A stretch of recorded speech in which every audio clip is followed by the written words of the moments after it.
स्थापकाय च धर्मस्य सर्वधर्मस्वरूपिणे अवतारवरिष्ठाय रामकृष्णाय ते नमः. Today is New Year's Day, also known as Kalpataru Day in the annals of the Ramakrishna order. On this holy day, sacred day, I offer my best wishes and namaskars to all of you. Probably 3 or 4 days before his passing away, before the Mahasamadhi, Sri Ramakrishna declared to Narendranath, he who was Rama and he who was Krishna is now Ramakrishna in this body. That means Sri Ramakrishna is the combined avatara or incarnation of Rama and Krishna. We know that Rama and Krishna were perfect karma yogins. They lived a wonderful life, but they lived for others. They never cared for themselves, always thinking of the good of others. In fact, Satya and Dharma were the main guiding factors in their life. They lived for others, and the same thing was done by Sri Ramakrishna. Swamiji says in one place, they alone live who live for others, the rest are more dead than alive. That is exactly what Sri Ramakrishna did. Well, the subject that has been allotted to me is Sri Ramakrishna, the embodiment of selfless work. Or, in other words, Sri Ramakrishna, the embodiment of Karma Yoga. Now, Sri Ramakrishna, during the boyhood days, was living in the village of Kamarpukur. Once, his eldest brother, Ram Kumar, came there and he saw that the boy was leading a carefree life. He never cared for formal education. Thinking that the boy would be ruined, Ram Kumar took him to Calcutta, where he was living, running a Sanskrit school. There he tried his best to put Sri Ramakrishna into the path of worldly wisdom, worldly education, but could not succeed. Sri Ramakrishna stuck to his guns. He was not at all interested in the life of ordinary people, ordinary worldly life. Ram Kumar was an expert in ritualistic worship. There is a tradition, even now here also, in the houses of many families, there are small shrines. Very often, the people of these shrines, the owners of these houses, they do not know how to perform ritualistic worship. So they often employ priests to do the ritualistic worship for them, and the priests are paid something in return. Ram Kumar also was actually doing the worship of the deities in some of these houses. He thought that it is better to give this part of the work to Sri Ramakrishna. Sri Ramakrishna was extremely happy. He took the work that was given to him wholeheartedly. He used to worship these deities with great fervor, devotion, and he would even sing nice songs after that. But he did not touch money, he did not touch even a grain of rice when these things were offered to him. He did everything for the sake of God or for as a part and parcel of his sadhana life. That means the spirit of Karma Yoga was already there in his life, and probably that was the starting point, we can say. Now let us go to the next part of his life. Rani Rasmani was a very well-known and rich landlady, but of a very low caste.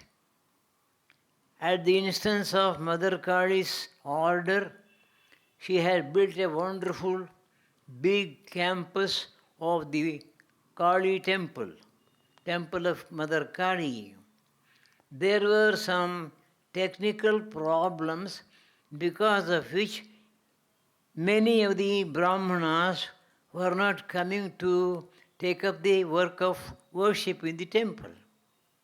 But Ram Kumar, who was extraordinarily intelligent and an expert in the Shastras, found out the method by which this difficulty could be completely overcome. So according to that, the entire temple complex was given as a gift to the family guru of the Rani Rasmani, and the Brahmana guru took it as his property.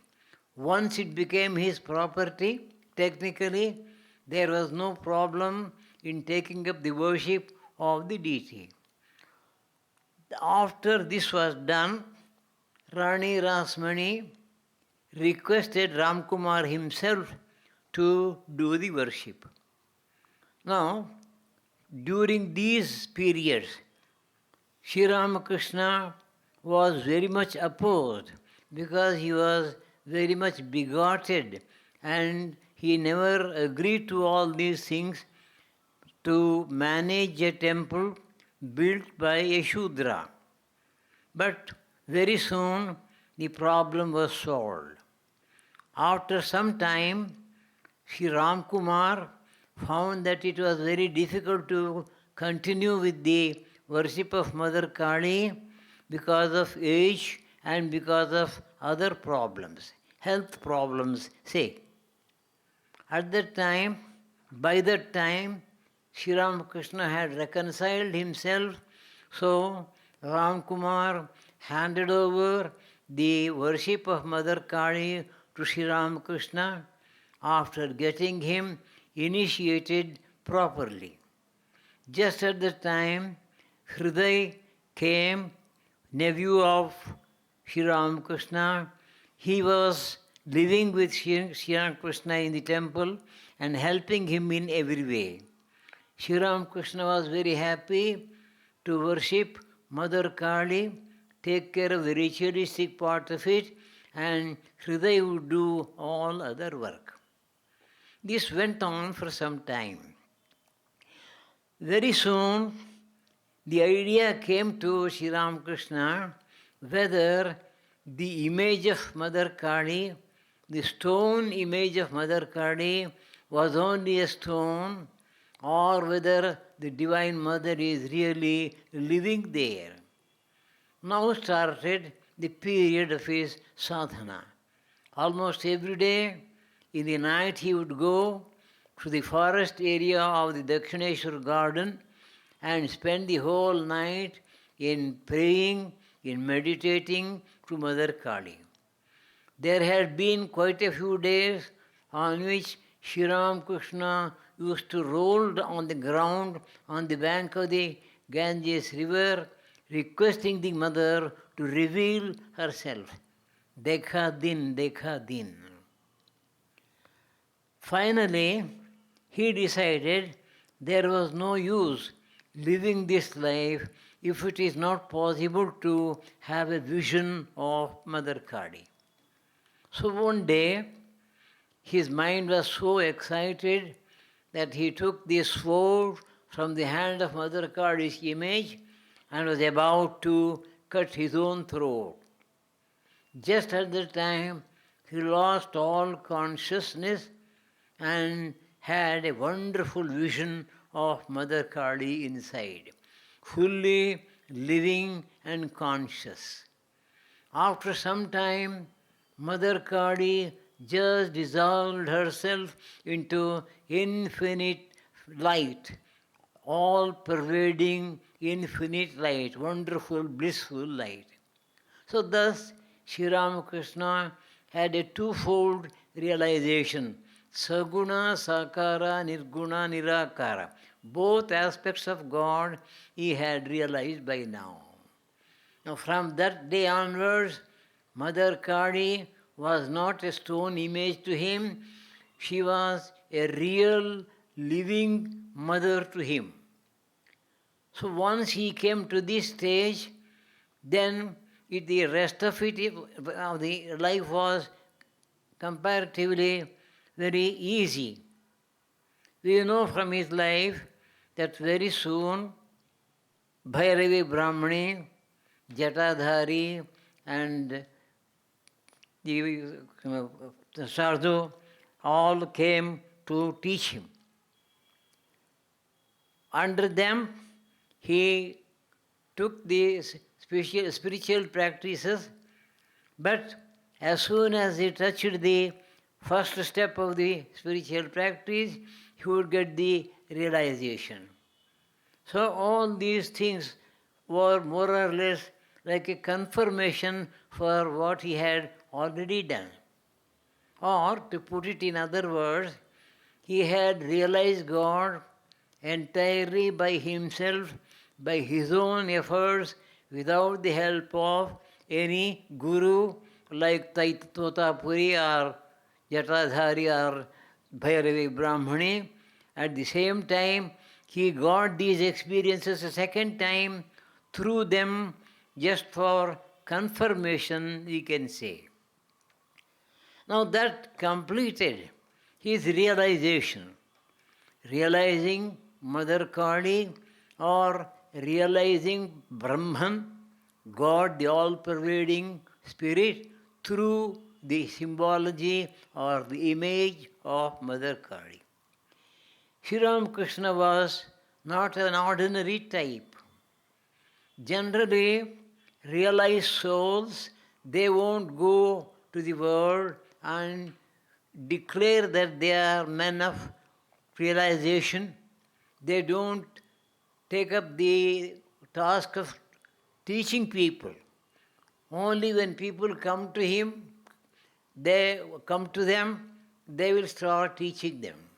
But Sri Ramakrishna was of a different type. His realization was enormous. Actually, he was bursting with that realization. He was very eager to distribute that spiritual wealth he had acquired through his sadhanas. So it is said that he used to go to the small hut where he had practiced earlier Advaitic discipline.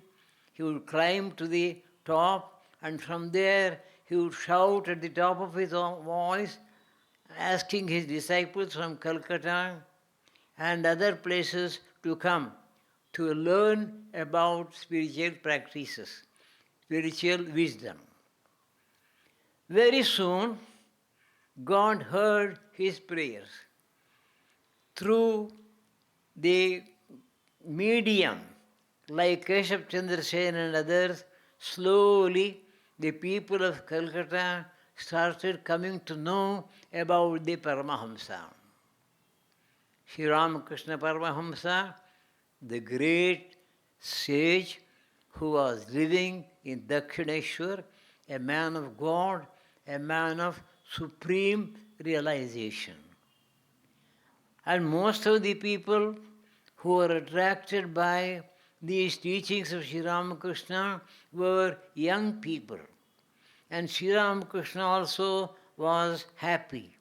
Now a new life started. Dakshineshwar, his own room, became full of young people, aspirants of spiritual life. So every day, from morning till evening, for hours and hours, Sri Ramakrishna would be talking. He knew God and knew nothing but God. Therefore, he would always be talking and talking about God. Many times he would go into samadhi, and then he would also be singing in a sweet voice very nice, beautiful songs. People used to come in large numbers. For hours and hours, they would sit spellbound in his room, looking at his wonderful face and also listening to his song. So Sri Ramakrishna would talk to them about God. God, nature of God, various qualities of God, and also the main aim of human life. He used to say that Ishwar Labh is the main purpose of human life. So then, how to realize God? For that, what is the path? Sri Ramakrishna used to stress very much upon the path of devotion as taught by Narada and the path of repetition of the divine name. So, day and night, he would be talking about God, and the people would be listening. They would be enormously benefited by these teachings. But Sri Ramakrishna did not care for the things of the world. He did not touch any presentation, any money, or anything that might be offered by these disciples. He completely rejected it. His teaching was completely free, absolutely free. He never cared for the things of the world, not even for name and fame. He got name and fame because of others, but he himself never actually sought for it. So in this way, Sri Ramakrishna's life was going on, giving and giving and giving, never taking anything from others. So this is the highest spirit of Karma Yoga. In Karma Yoga, work is done and all the results are offered to God Himself, and ultimately nothing belongs to the person who actually does the work. He does it as a worship of God Himself. It was in this spirit that Sri Ramakrishna did it. But that doesn't mean that Sri Ramakrishna neglected the life here and now. He had tremendously very, very practical mind and practical wisdom. That we find in his life. There are various incidents in his life which reflect upon this aspect of his life. Now, we know that he was very particular about teaching the spiritual truths to others. In that connection, he used to tell a story. There was a village in which there were 4 friends. These 4 friends used to go out for a walk every day in the evening outside the village. One day they thought, why not we go a little farther and see what is there? When they did so, they found that there is a high wall by the side of the road. And from inside the wall, they listened to beautiful music. And one of them climbed the wall just to find out what is there on the other side. And seeing that it was a pleasure garden, jumped into it, never came back. The second one did it, the third one also did the same thing. But the fourth one controlled himself. He saw that it was a pleasure garden, but he remembered the people in his village. He thought, let me go back to my village and tell the other people also about this so that all of them will also come and enjoy this. This was the spirit with which people like Sri Ramakrishna used to teach and preach the essence of religion. They were called Adhikarika Purushas. They were actually the incarnations of spiritual wisdom. Like that, Sri Ramakrishna very often used to either through stories and parables or through other examples teach people the importance of work in our day-to-day life. Now, as I told you earlier, just because Sri Ramakrishna was a karma yogi and used to go into samadhi any number of times, that does not mean he neglected the work of the day-to-day life. When he was in normal state of consciousness, he would see that everything in his room would be perfect. All the things are arranged perfectly. And whenever he went to Calcutta, he was very particular to see that he was dressed properly, because very cultured people from the other parts of the state would be coming there and they would be seeing him, then listening to him. That is why he gave great importance to perfection in work. It is said that when he was in Kamarpukur for nearly 1 year, one day in the evening or probably sometime in the night, he went to the kitchen. He wanted something, and there he found that everything was helter-skelter, everything was in a pell-mell, things were all disturbed. And Sharada Devi was working there. Then Sri Ramakrishna told her, this is not the way to keep things. Now, the way he put it was very interesting. He said, on the Amavasya day, new moon day, night, when there is no light at all, if I ask for the tin containing sugar, for instance, you must be able to pick it up and give. Things must be arranged in such a perfect manner that you should be able to automatically pick it up. That means perfection in work. There is also another incident. Once, Sri Ramakrishna and Narendranath were talking in their room, probably sometime in the morning, around 11 o'clock, let us say. Suddenly they found that one young man came to his room and asked him for a knife. A knife was there, which was used by Sri Ramakrishna right in front of him. Sri Ramakrishna refused to give that knife. After pleading, because of Narendra, he gave the knife. And the knife was not returned to him even in the night. Sri Ramakrishna told Narendra, that is why I did not give it. Now go and search there where they were sitting, probably under the peels of the fruits they had cut, the knife may be lying. So he went there and searched for it and brought back the knife. That means even for some small little things, Sri Ramakrishna was very particular. There is one more incident, all of you are aware of it. The image of Sri Krishna broke down one day because the priest who was carrying it slipped and fell down. Another image had to be kept there and worshipped, not this broken image. That was the idea given by the Pandits.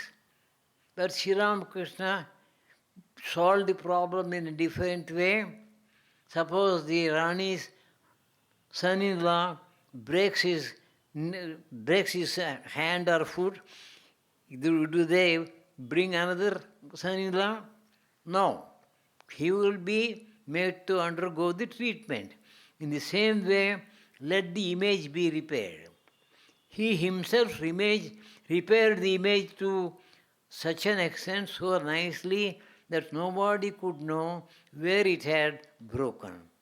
So that means Sri Ramakrishna was very, very particular about perfection in work. And this perfection in work has been very much stressed by Swami Vivekananda also. One who can prepare a chillum of tobacco well can also meditate well. This is his statement. Now, how can you justify it? It is the justification is like this. It is the same mind with which you do both the work. If you are able to do a particular thing perfectly, to that extent, the mind also picks up the habit of doing things perfectly. So this perfection of the mind goes on slowly increasing, so that whatever work you take up, ultimately the same mind comes there also and sees that your work is done perfectly. So we see that in Sri Ramakrishna's life, the highest aspect of spiritual life was taught without the least consideration for any remuneration or respect or even name and fame. That way, he was the best and the highest type of karma yogin. But at the same time, he also showed that even in day-to-day life, things should be done perfectly, because there is no difference between the work that is done for as spiritual practice and the work that is done for day-to-day life. Everything is God's work. If it is possible to see the divinity everywhere and in everything, then even ordinary things of the world can lead to God as means of sadhana. This is how we find that Sri Ramakrishna, in spite of his great spiritual wisdom and also the power he had acquired through tapas, he exhibited that and led the people to higher levels of spiritual life. And at the same time, he also showed people how in day-to-day life, in normal life, also the perfection in work should be practiced. So that means we cannot ignore our work even in day-to-day life. Whatever work we do, whether it is the work of day-to-day life or whether it is sadhana that we do, all work is ultimately God's work. Sri Ramakrishna actually taught us through his own life, through his own teachings. Let us learn this perfectly and ultimately try to practice this at every step in our life, so that our mind gradually becomes purer and purer, and then we are able to see God in everywhere and in everything. Thank you.